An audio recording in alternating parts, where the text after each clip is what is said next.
दोस्तों नमस्कार। दोस्तों सदन में जब नेता प्रतिपक्ष राहुल गांधी ने जब सवालों के लाइन लगा दी तो किस तरह से वही अमित शाह जो पिछले सत्र में किस तरह से उन्होंने जो अपोजिट दल के सांसद थे उन लोगों को किस तरह से डांट डपट करके बिठा देते थे। आज देखिए इतनी बहुमत यानी इतनी बड़ी विपक्ष के सामने जब वो सवालों की झड़ियां शुरू की तो उस समय देखिए किस तरह से ये नजारा हुआ कि अमित शाह को स्पीकर महोदय से संरक्षण मांगनी पड़ी। इस वीडियो को आप अंत तक पूरी वीडियो देखिए। आप एक तरफा नियमों के ऊपर जाकर उनको रियायत दे रहे हो मान्यवर, हमें संरक्षित करिए, ऐसे नहीं चलता। To defend the idea of India. Where these ideas come from and how they gave us the strength, all of us, anybody who opposed the regime, how they gave us the strength to fearlessly take any onslaught that was placed before us. So I'd like to start by showing an image of our refuge. Okay? जी की photo नहीं दिखा सकते sir? एक minute माननीय सदस्य। Sir Shiv जी की photo मना है सर? एक मिनट सर मना है तो कर देता हूँ सर। नो एक मिनट प्लीज। आपने सवाल उठाया, आपके माननीय सदस्यगण 353 का नियम बता रहे थे, 352 का नियम बता रहे। नो प्लीज आपने कहा इस नियम प्रक्रिया से सदन चलना चाहिए। नियम प्रक्रिया में कोई भी प्ले कार्ड, कोई भी चिन्ह को सदन में नहीं दिखाया जा सकता। आपने कहा नियम से ऐसा नहीं है। माइक दीजिए सर। जी सर क्या इस हाउस में शिव जी की फोटो दिखाना मना है? माननीय सदस्य, आप बस ये बता दीजिए। माननीय सदस्य सर मना है या नहीं? कोई भी चित्र को दिखाने के तो शिव जी का चित्र इस साधन इस हाउस में दिखाना मना है। यहाँ पे दूसरी चीजों के चित्र दिखाए जा सकते हैं मगर शिव जी का चित्र नहीं दिखाया जा सकता। अगर मैं कह रहा हूं कि हमें इनसे प्रोटेक्शन मिली और मैं समझाना चाह रहा हूं कैसे प्रोटेक्शन मिली, आप मुझे चित्र नहीं दिखाने दे रहे हो। इसके बाद मेरे पास और चित्र है, मैं सब दिखाना चाहता था। स्पीकर सर ये चित्र पूरे हिंदुस्तान के दिल में है, पूरा हिंदुस्तान इस चित्र को जानता है, समझता है। Everybody knows this image. Speaker sir, why I got this image is because there are certain ideas in this image that we defend, that the opposition defends. The first idea in the image that we defend is the idea of confronting our fear, of never being scared. That idea is represented in this image which you are not allowing me to show by a snake that is placed right near the neck of Shiv. ये जो विषय बहुत गंभीर है, पूरे हिंदू समाज को कहना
अगर आप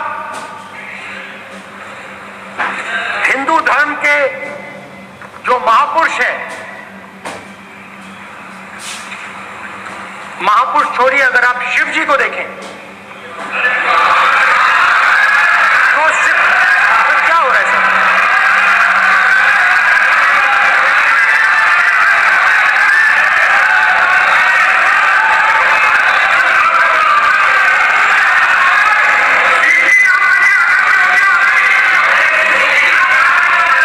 अगर आप शिव जी को देखें तो उनकी इमेज से आपको पता लगता है कि हिंदू डर नहीं फैला सकता, हिंदू हिंसा नहीं फैला सकता, हिंदू नफरत नहीं फैला सकता। और बीजेपी 24 घंटा नफरत, हिंसा, नफरत, हिंसा, नफरत, हिंसा। स्पीकर सर, कहां तक इन्होंने डर फैला दिया है?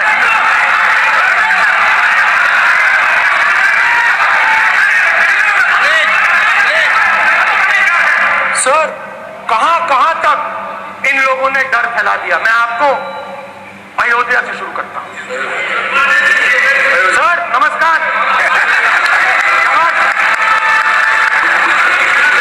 अयोध्या ने आपको मैसेज भेजा, अयोध्या में राम भगवान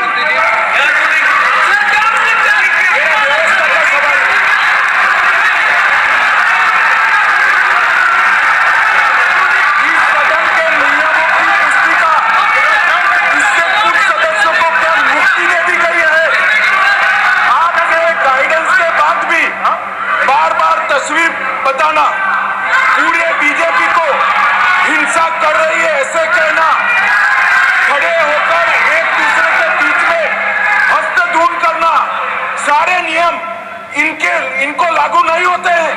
नियम मालूम नहीं है तो ट्यूशन रखे साथ सदन इस तरह से नहीं चल सकता है।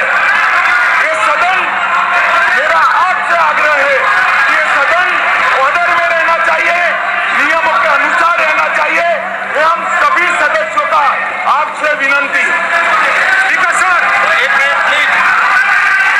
माननीय सदस्यगण, आप ही राम भगवान की जन्मभूमि ने अपेक्षा करता हूं कि अपन इसके नियम प्रक्रिया से स्पीकर सर, मैं बिल्कुल आपकी रिस्पेक्ट करता हूं स्पीकर सर, मगर मेरे भाषण के बीच में सच्चाई है कि माइक ऑफ हो जाता है। मैं क्या करूं, हो जाता है वो। अब आपने देखा मैंने अयोध्या शब्द यूज किया और माइक ऑफ हो गया।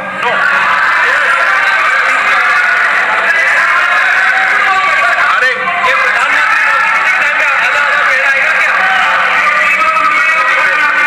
तो अयोध्या ने राम भगवान की जन्मभूमि, प्लीज ब्रदर, राम भगवान की जन्मभूमि ने बीजेपी को मैसेज दिया और ये आपके सामने मैसेज बैठे हुए हैं। मैंने इनसे पूछा, कल कॉफी पी, इनसे मैंने पूछा बताइए ये हुआ क्या? बीजेपी ने राम मंदिर का इनॉग्रेशन किया, बोलने दीजिए, राम मंदिर का इनॉग्रेशन किया।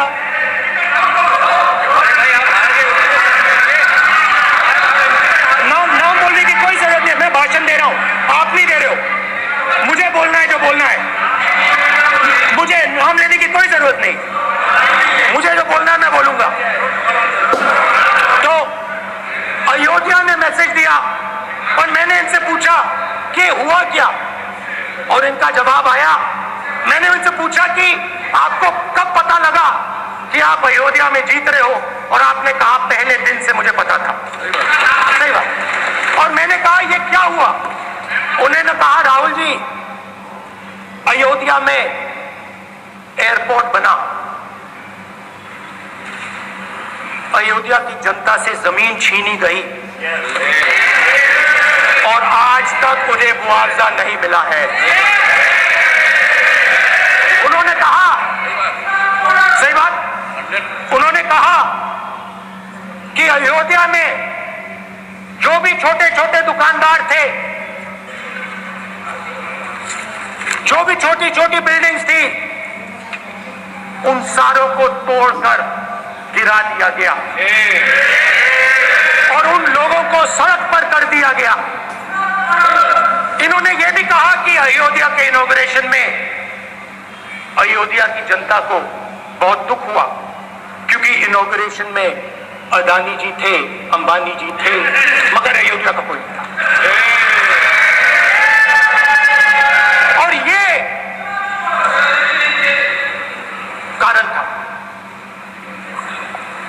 कारण था कि अयोध्या की जनता में, उनके दिल में नरेंद्र मोदी जी ने भय,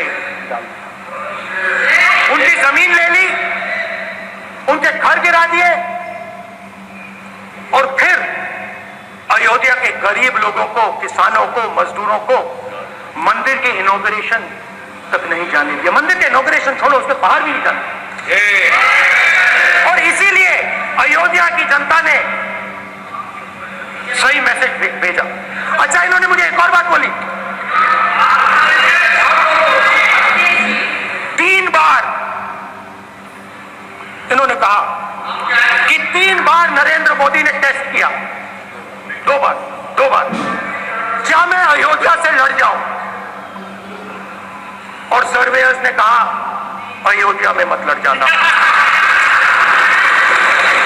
अयोध्या में मत लड़ जाना, अयोध्या की जनता हरा देगी।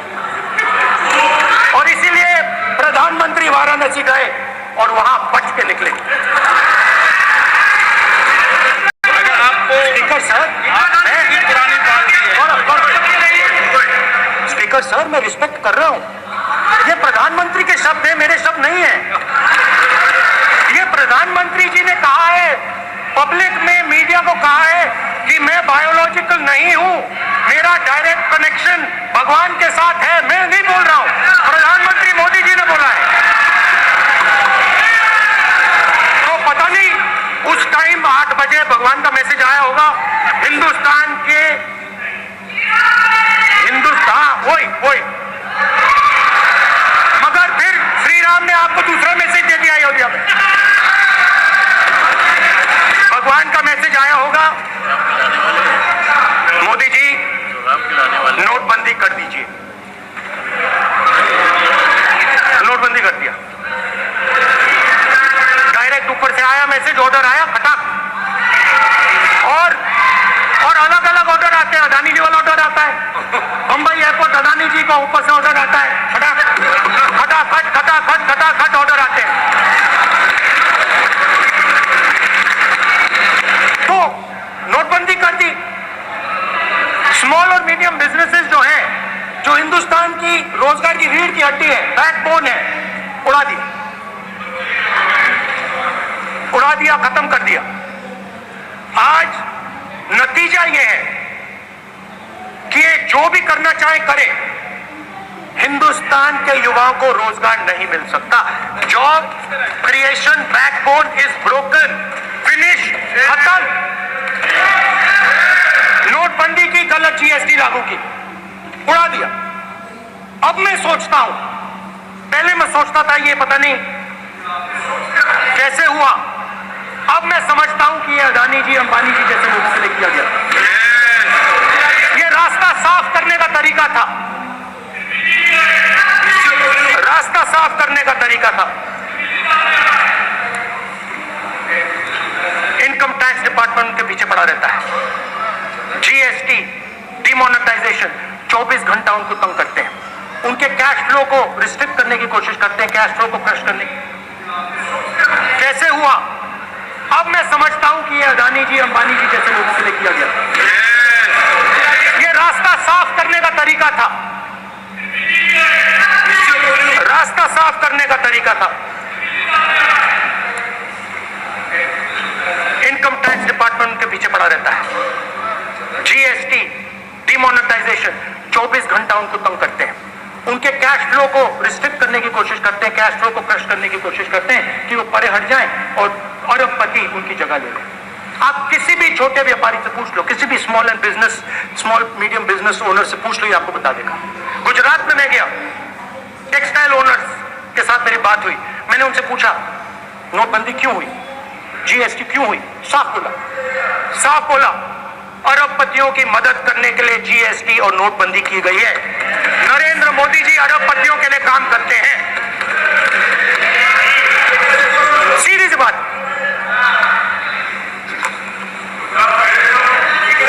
मैं जाता रहता हूं और आपको गुजरात में हराएंगे इस बार। आप लिख के ले लो, आपको ऑपोजिशन इंडिया गठबंधन गुजरात में हराने जा रहा है।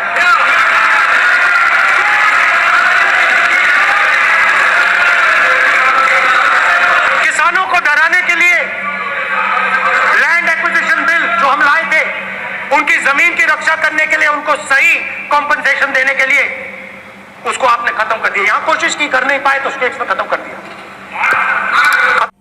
दोस्तों, यदि आप सब हमारे चैनल को सब्सक्राइब नहीं किए हैं तो सब्सक्राइब कर ले, लाइक करें, कमेंट करें और ट्विटर, इंस्टाग्राम और फेसबुक पर फॉलो करें। फिर मिलेंगे दोस्तों, नमस्कार।